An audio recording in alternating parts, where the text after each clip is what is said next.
নমস্কাৰ নটিছখন আহিছিল কৃষ্ণকান্ত সন্দিকৈ ৰাজ্যমুক্ত বিশ্ববিদ্যালয়ৰ ফালৰ পৰা নটিছখন অহা তাৰিখ আছিল 30/5/2025 নটিফিকেশ্যনে উল্লেখ কৰা হৈছে যে notification for postponement of examination exam পিছুৱাই দিয়াৰ ওপৰত কেন্দ্ৰ কৰি এইখন জাননী জাৰি কৰা হৈছে ইউনিভাৰ্চিটিৰ ফালৰ পৰা ইয়াত উল্লেখ কৰা হৈছে it is notified for general information that all the examinations of Krishnakanta Handicap Open University scheduled on 31/5/2025 is hereby postponed due to adverse weather condition. গতিকে বতৰৰ যি সমস্যাৰ কাৰণে 31/5/2025 যি পৰীক্ষাসমূহ অনুষ্ঠিত হ'বলৈ গৈ আছিল কৃষ্ণকান্ত সন্দিকৈ ৰাজ্যমুক্ত বিশ্ববিদ্যালয়ত গতিকে বতৰৰ কণ্ডিশ্যনৰ বাবে পৰীক্ষাসমূহ পিছুৱাই দিয়া হৈছে 31/5/2025 যি পৰীক্ষা অনুষ্ঠিত হ'বলৈ গৈ আছিল সেই পৰীক্ষাসমূহৰ মনত ৰাখিব তাৰ পাছত উল্লেখ কৰা হৈছে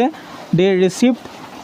date for examination scheduled on the said date will be notified later গতিকে যিটো এক্সাম পিছুৱাই দিয়া হৈছে পিছুৱাই দিয়া এক্সাম পৰৱৰ্তী পৰ্যায়ত নটিচ আহিব কেতিয়া এক্সাম অনুষ্ঠিত হ'ব টাইম টেবুল তেতিয়া প্ৰকাশ কৰা হ'ব বৰ্তমান 31/5/2025 পৰীক্ষাটো বতৰজনিত কাৰণত পিছুৱাই দিয়া হৈছে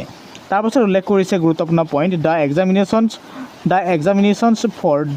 the other date will be held as per schedule publish গতিকে বাকী যি পৰীক্ষা হ'বলগীয়া পৰীক্ষা অনুষ্ঠিত হ'বলৈ গৈ আছে সেই ছেইম টাইম টেবুলৰ মতে পৰীক্ষা অনুষ্ঠিত কৰা হ'ব শ্বেডিউল ছেইম থাকিব এইটো আছিল গুৰুত্বপূৰ্ণ ইনফৰ্মেশ্যন অৱশেষত ছিগনেচাৰ মাৰিছে কণ্ট্ৰলাৰ অফ এক্সামিনেশ্যন KKHSয়ো অতি ইম্পৰ্টেণ্ট জাননী প্ৰদান কৰা হৈছে কৃষ্ণকান্ত সন্দিকৈ ৰাজ্যমুক্ত বিশ্ববিদ্যালয় পৰীক্ষা অনুষ্ঠিত হ'বলৈ গৈ আছে 31/5/2025 গতিকে যি ছেমিষ্টাৰ পৰীক্ষা অনুষ্ঠিত হ'বলৈ গৈ আছে নিশ্চয় আপুনি জানে আৰু বতৰৰ সংক্ৰান্তীয়ত পৰীক্ষাসমূহ পিছুৱাই দিয়া হৈছে আৰু ইতিমধ্যে গম পায় যে যি প্ৰবল বৃষ্টিপাতৰ ফলত এনে দায়িত্ব হাতত ল'ব লগা হ'ল ইউনিভাৰ্চিটিৰ ফালৰ পৰা আৰু যি বাকী থকা পৰীক্ষাসমূহ আগৰ যি পূৰ্বৰ শ্বেডিউল আছিল পূৰ্বৰ সময়সীমা অনুসৰি পৰীক্ষা অনুষ্ঠিত কৰা হ'ব সেইবাবে উল্লেখ কৰা হৈছে the examination for the other date will be held as per schedule publish গতিকে আই হোপ ভিডিঅ'ৰ পৰা যদি উপকৃত হৈছে নিশ্চয় ভিডিঅ'টো প্লিজ আপোনাৰ প্ৰিয় বন্ধুলৈ শ্বেয়াৰ কৰিব আপোনাৰ পৰীক্ষা আছিল যদি কমেণ্ট বক্সত কমেণ্ট কৰিব ধন্যবাদ